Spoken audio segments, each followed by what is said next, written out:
Nah, ini yang belum banyak diketahui para kacermania.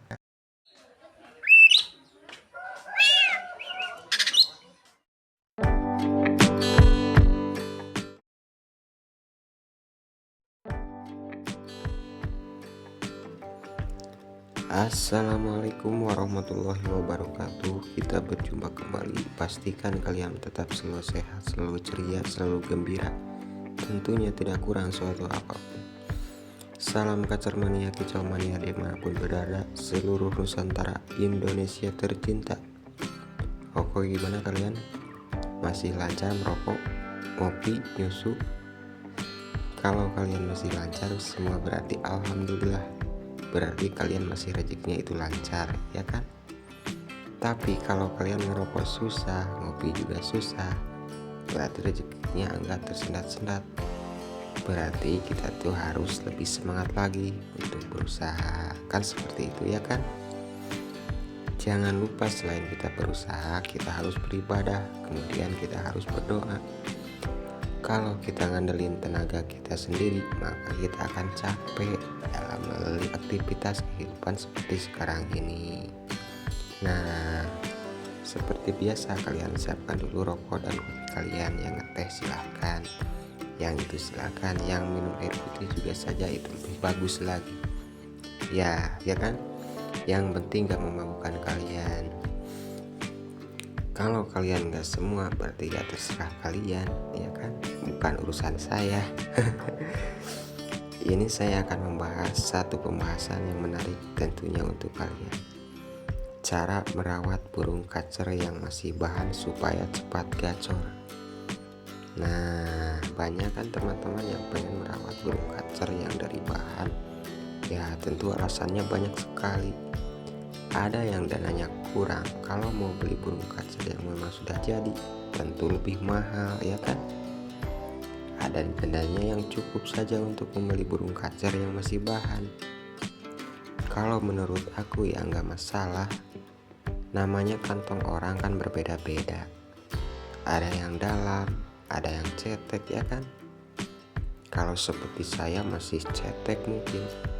Di antara kalian ada ya kantongnya tuh udah dalam, dan dalam artian udah banyak isinya. Jadi ya gampang-gampang saja untuk membeli burung kacer yang sudah jadi, sudah berprestasi. Nah, gimana sih cara merawat burung kacer yang masih bahan? Tentu yang pertama adalah adaptasi. Nah, adaptasi apa? Adaptasi makanan, adaptasi lingkungan. Tentu yang seperti ini kalian sudah paham, ya kan? Bagaimana cara kita mengubah dia yang biasa makan basah menjadi pakan kering atau pur. Banyak tutorialnya di YouTube itu. Berserak-serak tutorial cara ngepurin burung kacer, ya kan? Itu nggak perlu kita bahas lagi. Kemudian adaptasi lingkungan, tentu jawabannya adalah step by step. Nggak bisa dipaksakan. Namanya burung kacer masih bahan, tangkapan hutan, ya kan? Apalagi tangkapan hutan. Kalau burung kacer bahan hasil tangkaran, ya tentu akan ringan untuk dia beradaptasi, ya kan? Kalau kita belinya dari kacer bahan atau kacer dari hutan, maka adaptasinya tentu akan memakan waktu yang cukup lama. Tergantung tingkat fitur si burung kacer itu sendiri. Ada yang cepat jinak, ada yang cepat beradaptasi, ada yang bahkan cepat bisa ditarungkan. Banyak yang seperti itu. Maksudnya kan burung kacer bahan udah ngelawan sama burung kacer yang lain. Jarang sekali yang seperti itu. Itu hoki namanya. Itu yang paling banyak dicari sama kacermania. Kan masih bahan tapi mentalnya boleh diadu, mentalnya nggak mudah down, mentalnya kuat, nggak mudah jatuh. Begitu dibawa ke tempat teman atau ke tempat latihan, burung kacer yang masih bahan bisa ikut on, main enak. Wah, itu sungguh gimana ya, bonus tersendiri bagi kalian. Nah, kemudian di langkah apa saja yang perlu kita perhatikan ketika kita merawat burung kacer yang masih bahan? Nah, ini masuk dalam kategori pola rawatan keseharian kita. Yang pertama, kalian harus perhatikan dulu postur tubuhnya seperti apa. Kalau burung kacer kalian postur tubuhnya kecil, maka utamakanlah perawatan penjemuran. Kalau burung kacer kalian postur tubuhnya besar, maka utamakanlah perawatan pemandian. Nah, lo kok bisa seperti itu, Om? Kenapa kok berbeda-beda, Om? Tentu seperti ini saya akan jelaskan. Ketika burung kacer kalian postur tubuhnya kecil, rata-rata dia berasal dari tempat yang suhu udaranya panas. Jadi kan kita nggak tahu kan burung kacer ini KTP-nya mana ya kan? Apakah dia itu dari daerah Jawa, apakah di daerah Kalimantan, daerah Sumatera, kan kita nggak tahu kan? Kalau kita tahu ya enak, kita tinggal ikutin aja suasana kondisi cuaca di sana. Kalau di sana panas, ya kita tuh berikan kacer yang masih bahan. Kemudian ternyata burung kacer yang kita beli ini adalah burung kacer yang biasa tinggal di tempat yang suhu udaranya panas. Lalu kita berikan perawatan dalam keseharian itu mandi yang banyak, pengembunan malam, pengembunan pagi, ya kan? Rata-rata rawatan yang kita berikan itu mendinginkan dia, maka otomatis dia akan tertekan dengan perawatan yang kita berikan. Kenapa bisa seperti itu? Karena berlawanan dengan kondisi hidup dia di alam liarnya. Kan seperti itu kan? Ya sama seperti kita, misalnya seperti ini.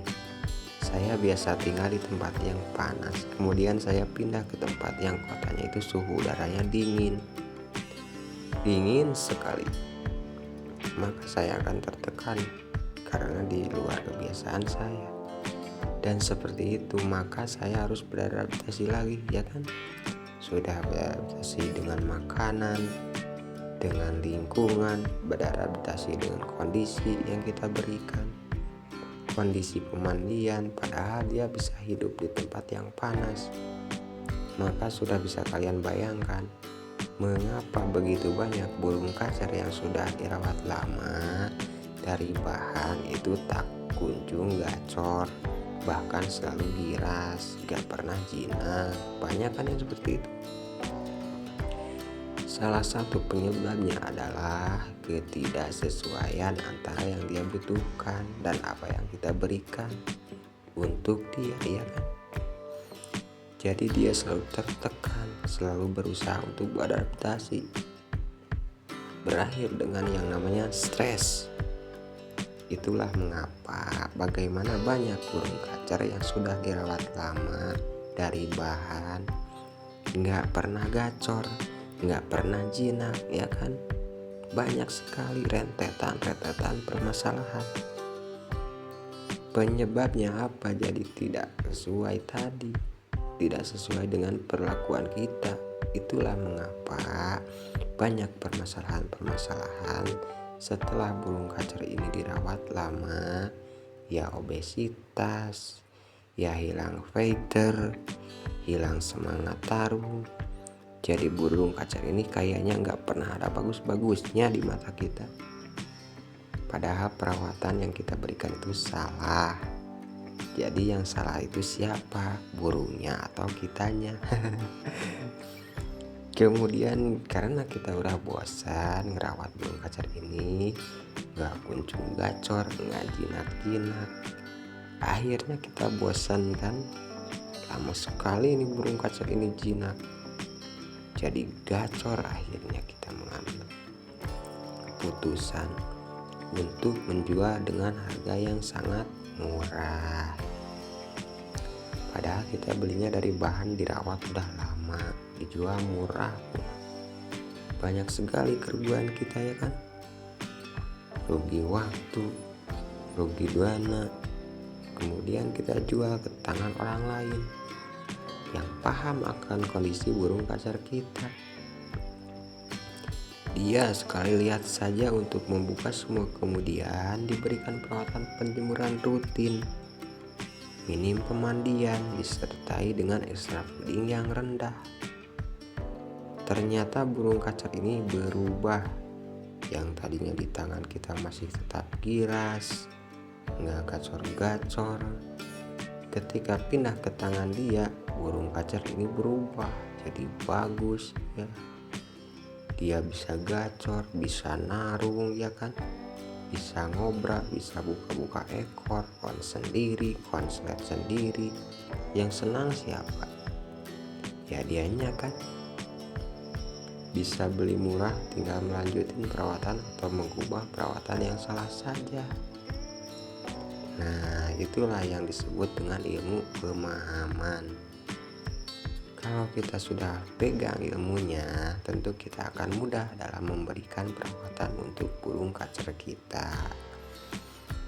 Kemudian burung kacer yang masih bahan, maka berikanlah ekstra puding seminim mungkin. Jangan main jor-joran. Burung gacor bawaannya pengen mau keluar terus. Kemudian kita ngasih makan jor-joran, maka ya tambah giraslah burung kacer ini. Dia nggak kenal dengan kita ya kan. Tetapi kalau kita berikan ekstra puding yang minim, akhirnya dia akan selalu berharap dengan kita. Karena dari tangan kita lah ekstra puding itu akan keluar. Maka lama-lama kelamaan dia akan berubah menjadi jinak. Nah, itu yang perlu kita pahami. Kalau nggak kita pahami, maka ya kita akan nggak pernah bisa mengeluarkan burung kacer yang kita rawat dari bahan bisa jadi bagus. Itu nggak pernah bisa, karena kita nggak mau belajar untuk memahami. Belajar pemahaman, tentu ketika kita sudah paham, maka akan lebih mudah untuk kita memberikan rawatan pada burung kacer kita. Kemudian jangan malu ketika kalian membeli atau merawat burung kacer yang masih bahan, ya kan? Ada kan yang orang itu ya kan yang malu. Malu saya beli burung kacer yang masih bahan. Tapi ya kan, kalau dananya minim, apa salahnya? Kalau kalian bisa membuat burung kacer bahan yang tadinya giras berubah jadi jinak, kemudian bisa gacor, bisa berprestasi, maka tentu itu adalah satu kebanggaan. Apalagi kalau saya akan berikan 4 jempol untuk kalian kalau kalian berani mengambil keputusan beli burung kacer bahan. Karena itu sangat gimana ya, kalau kalian beli burung kacer bahan ya, resikonya itu sangat tinggi. Resiko kematian ya, resiko sakitnya, waktunya, kemudian kesabaran sang perawat itu sangat dituntut sekali. Karena burung dari hutan biasa hidup di tempat yang liar ya kan, biasa hidup bebas, kemudian kita rawat dengan harapan berubah menjadi jinak, berubah menjadi burung yang menyenangkan. Hati kita itu suatu kebanggaan tersendiri kalau kalian bisa mengubah itu. Tetapi kalau kalian beli burung kacer yang dari trotolan, ya tentu akan mudah. Seperti yang sudah saya katakan tadi, tinggal mengatur pola makan. Jangan sampai burung kacer kita yang kita beli dari trotolan atau tangkaran itu mengalami yang namanya obesitas. Karena kalau dia sudah mengalami obesitas, itu nggak jauh-jauh dari yang namanya hilang fighter. Semangat tarungnya tuh hilang. Banyak kan dirawat dari trotolan hasil tangkaran. Setelah dia dewasa, kerjaannya cuma ngeriwik saja. Wik. Hari-hari seperti itu saja. Ketika Jika ditemukan dengan burung kacar lain bawaannya pengen bagong, seperti kacar yang gak punya respon, seperti burung kacar yang gak punya mental, gak punya semangat tempur, sama sekali banyak yang seperti itu. Berlahirlah dengan dia bikin status postingan di Facebook. Dijual kacer jadi nggak doyan makan pur, body besar. Banyak sekali yang seperti itu. Padahal kalau kita tahu cara merawatnya tentu tidak akan seperti itu, ya kan? Tentu burung kacer yang biasa-biasa saja bisa jadi berkualitas di tangan kita.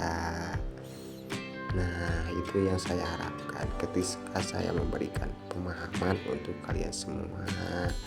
Semoga kalian cerna, semoga kalian bisa memahaminya, oke? Jadi yang belum subscribe silahkan subscribe, karena ketika kalian subscribe berarti kalian bergabung dengan channel YouTube ini. Berarti kalian mendukung channel YouTube ini. Terima kasih. Wassalamualaikum warahmatullahi wabarakatuh.